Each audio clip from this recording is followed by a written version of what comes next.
Hello everybody and welcome back. Thank you very much for joining me. My name is Deborah Hatswell and you're listening to BBR Investigations. The case that I'm sharing with you now is very disturbing and I must warn you there are some violent descriptions held within it. The case came into BBR in 2022. It took place in 2021 and it was shared by Robert Manton, the witness himself. He was saved from certain death when, as he put it, a Sasquatch saved me from an absolute giant of a creature that wanted to kill me. This happened when Rob, who's an avid wildcamper, picked the wrong evening to camp on a dark night in Wales. And this is what he had to say. Before I proceed, I'll share with you the location of my experience, but I'm not sure you should share it with anyone else. I don't want anyone to go looking for them and get themselves hurt, because I believe I was very lucky to walk away from my experience. Firstly, I'd like to thank you for providing a platform for people to be able to share experiences like these, just as I have. And have an experience to share. Hopefully yourself or one of your support crew will be able to fully understand what happened and help me get to grips with it all. This experience was wonderful and terrible, magnificent yet mortifying. Something that will stay with me till the day I take my last breath. When I tell you what happened, I want you to take into account that there are some parts of the event that are still a little hazy, dreamlike, almost unreal. If I hadn't seen it with my own eyes, I would have struggled to believe it.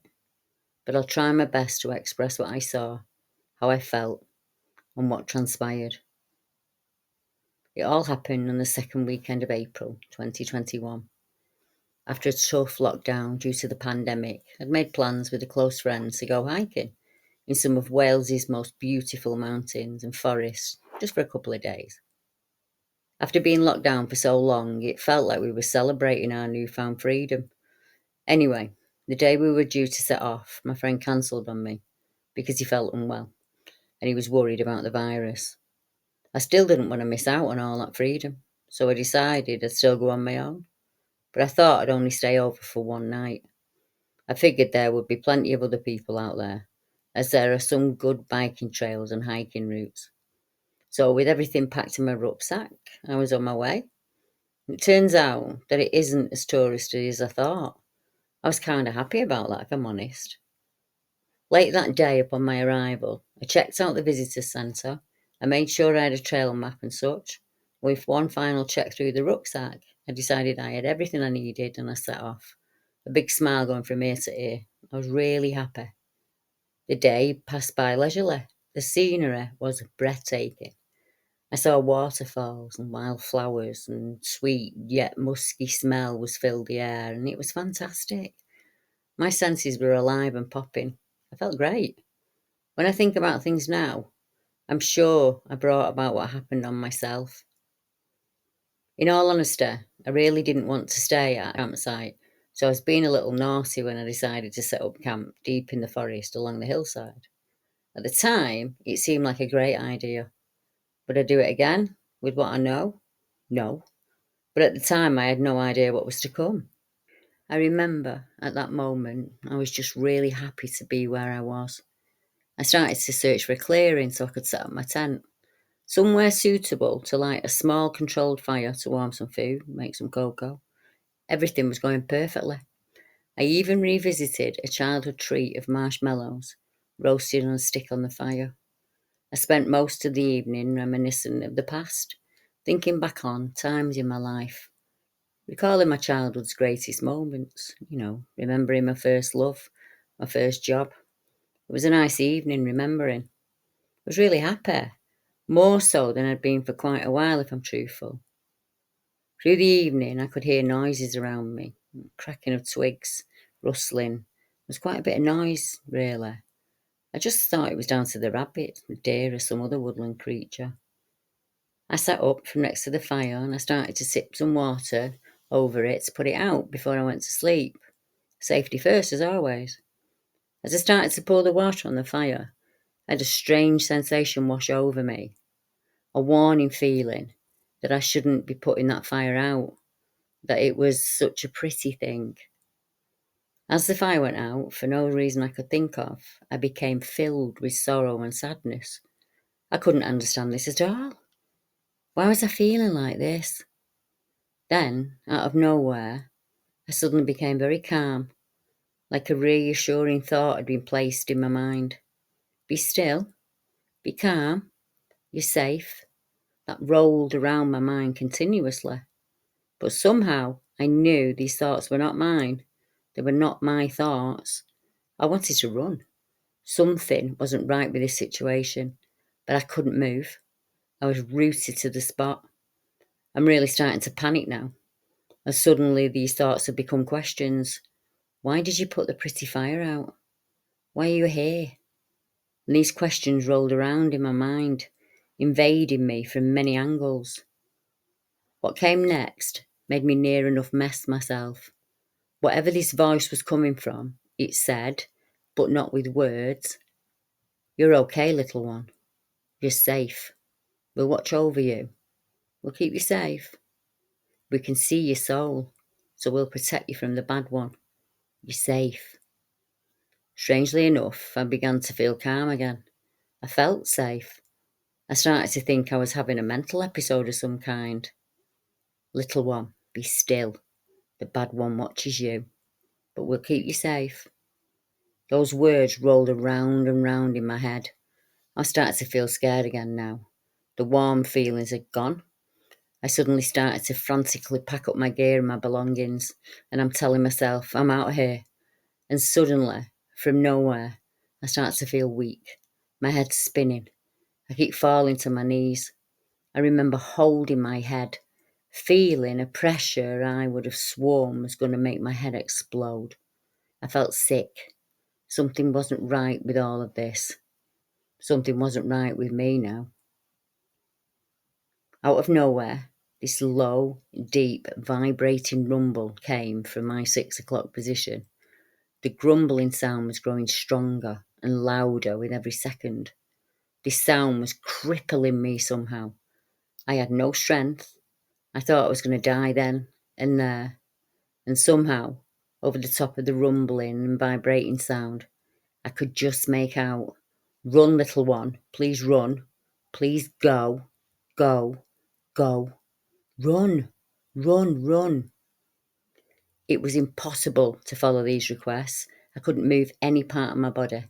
I was completely frozen.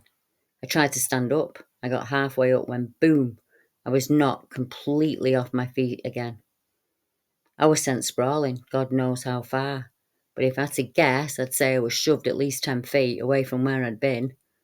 I looked up and I saw something that is impossible. Standing there, not far from me, are 2 Sasquatch creatures. That was bad, but what was worse was that they were standing between myself and this absolute giant of a creature. That creature is something I couldn't name. It wasn't a Sasquatch like them. I don't know what it was to this day. I tried to get up, but I found I was being held down by an unseen force. As I started to freak out, that calm feeling started to come back. I wasn't scared anymore. I looked down and I saw 2 biggish hairy arms that were holding me. I spun around, so I'm now face to face with one of those creatures. And it was young, not as big as the other 2, much smaller than the unnamed creature. I sensed it was female. When we locked eyes, I could see the warmth and love in hers. She was protecting me. She held my gaze and refused to look or let me get away. She didn't let me look what was going on over my shoulder. I saw only her eyes. The sounds I heard going on around me assured me that there was a major battle taking place. And this went on for what seemed like an hour of fighting, but it was probably more like 5 minutes in reality. And then everything went quiet. When things become silent, I realised the violence had stopped, and things were now eerie and still. The young female who was still holding me loosened her grip. She let her eyes flick past me, and I turned to see a Sasquatch creature that was at least 8 to 9 feet tall, and it was dragging a lifeless body into the deep forest. The creature's body. I'm now seeing one big sash, a big dead creature I still can't name, and another Sasquatch next to me. Where is the other one? I thought. There were 3 Sasquatch creatures here before the fight. The young sash must have known my thoughts, and she tapped me with the back of her hand, pointed towards a now broken tree. And what I saw saddened me. There, at the broken part of the tree, was a Sasquatch creature, and she was sat up, leaning against the tree, and she looked to be in a really bad way. Then the young Sasquatch was in my head again. "Follow me, little one," she beckoned in my mind. I went to grab my backpack and belongings, but she grabbed my arm in such a way that words and projected thoughts were not needed. "Come now, go, please, it's not safe. I'll show you out. I'll show you out." I was literally being dragged away. She led me to a biking trail and pushed me out onto it. She pointed in the direction that I must go. And as she turned to leave, I reached out and grabbed for her hand, and she paused. She let me take her hand, and she said to me in my mind, "My mother is dying. The others will blame you. Please go. Now." In desperation, I said out loud, as well as trying my best to mentally project what I was saying, "Thank you." And she smiled. I went to speak more, but she held her hand up to silence me. She stroked the side of my face so gently, so softly, and she smiled one last time and said, "Thank you for letting me see your memories and your soul." And then she turned and left. Afterwards, the next week was a bad one for me, as you can imagine. I just couldn't get my head around everything that had happened. So I hit the internet and I found some channels, and these channels stopped me from losing my mind, and they've led me to you. As for the Sasquatches, the younger one that was protecting me, you could tell she was female, and she was close to my height at 6 feet tall. And I understand, or I assume, that the other 2 were her parents. Both parents were around 9 feet, 8 to 9 feet tall. Their fur reminded me of the fur chimps have. It was fine, but thick and protective. You could see very defined muscles. For a size example, their thighs were, say, 3 times the size of my thigh. And all this happened in moonlight, and their fur just looked black to me. It covered them like a chimpanzee, but their hair was very sparse around the chest and the belly area. I don't know what the creature was that came for me, the creature that they killed to protect me. I struggle to describe it even now. It was standing up on 2 legs, and it was as black as the night sky. It was just a bit bigger in stature and height than the adult Sasquatch that was protecting me. I still don't know what I saw. It was just big and clearly wanted to hurt me. I've never gone back to the same spot out of respect. They protected me, they saved me possibly, at a great cost to themselves. I'm not so sure they'll be as friendly if I went back. Since then, I've reflected a lot, as you can imagine. These are my following ideas and theories on why, what. My respect for these beings is massive. I know I'm lucky to be alive. I do believe that they're capable of reading our minds, and they know our intent. They can see our very thoughts. They look right into your soul. Well, that's what I would assume after my experience. They looked right into the very centre of me, and I feel as though they weigh your soul, and that determines the experience or lack of experience that you may have. Robert went on to explain, "The idea that they can view our memories freaks me out, if I'm honest, but I need to know what the creature they protected me from was. I should be dead. After researching, I'm honestly leaning towards the kind of skinwalker or shapeshifter, but I'm still learning, so I may be way off the mark. I bottle this whole thing up. I couldn't speak about it. Now I feel I have to. It feels like the floodgates have opened. I need to know what it was. It's like an itch if I can't scratch." Back to the Sasquatch. I firmly believe they talk to us in our minds if they choose to. They can overwhelm our senses. I believe it's a defense method of theirs, he said. but they can use it to soothe you or calm you as well. It all depends on the situation.